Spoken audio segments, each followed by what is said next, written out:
Hi, my name is Martin. I'm the creative director at Coldwood, and we're at Gamescom talking about Unravel. So Unravel took E3 by storm. Talk a little about Gamescom and what you guys are showing new here. What we're doing at Gamescom, we actually showed some live gameplay on stage at the press conference. That was kind of a tense moment. So now poor Brian is going to be internet famous for being the guy who killed Yarny on stage.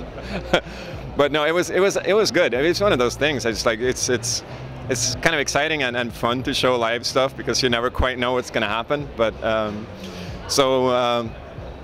we wanted to do that. We wanted to show a bit of just actual gameplay and not just talk so much about the mood and the story, but just show what it really is, what you will actually be doing when you play it. So it was fun. So talk a little about the gameplay experience. What's playable here at the show? We got two different experiences actually. We got one on the show floor, which is kind of like the same one that we showed at E3, and then we got a different one here at the behind closed doors area where we're showing a new level we call the C. That's the one we showed part from on the press conference. So basically, it's just to show that there's like wildly different settings in the game. It's all about nature themes, but it's like very different aspects of nature, I suppose. So we want to show something that's from slightly later in the game that's a bit more tricky than the stuff we've shown before. So talk a little about the contrast, the two different levels that people can play. Well, the one that we have on the show floor is more like a tutorial. It's one of those things to kind of ease you into it when you're walking through this garden and you're kind of like, you get to mess around a bit with the mechanics and learn what it's all about.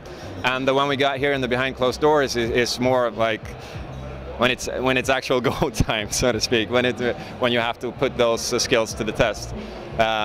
So and since the level is called the sea, it's obviously like water is a big theme in it. So we have this all these. I mean, the game is entirely physics-based, but then we do a lot of things with water physics that are kind of fun. So we have these sections where you're trying to cross like rocky ground while waves keep rolling in towards you. So you have to do things with a kind of timing to avoid getting washed away by the waves. And also, water and yarn do not mix that well. Does that impact him getting wet, Yarny getting wet?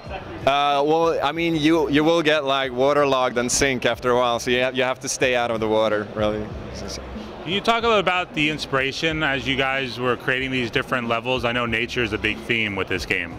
I think the inspiration was, it's this whole theme about making the game really personal.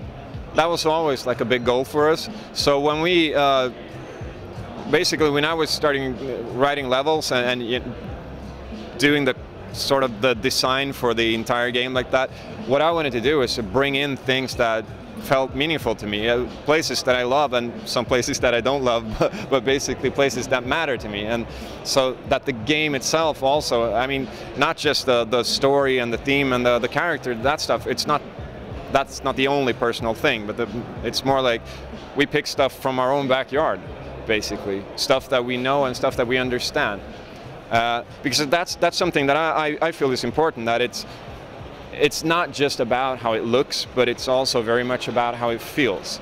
And I think when you have such a close relationship to an environment as we do in this case with like all of the stuff that we've chosen, then you really, I mean, you get it. You know what it's about, and you can sort of portray that feeling more easily. What's it like for you as an indie studio to be right next to Star Wars and Need for Speed and The Sims and all these huge franchises? I think it's really good. Unravel is not a game that EA are making because they kind of like need to from a financial point of view. They're doing it because they're really passionate about it. And that's what we are too. So that's kind of like why it's like a perfect match. You know, it's like it's their passion project and it's our passion project. And I mean, getting up on stage like next to Star Wars is like, I mean, come on, that's awesome. That's so cool.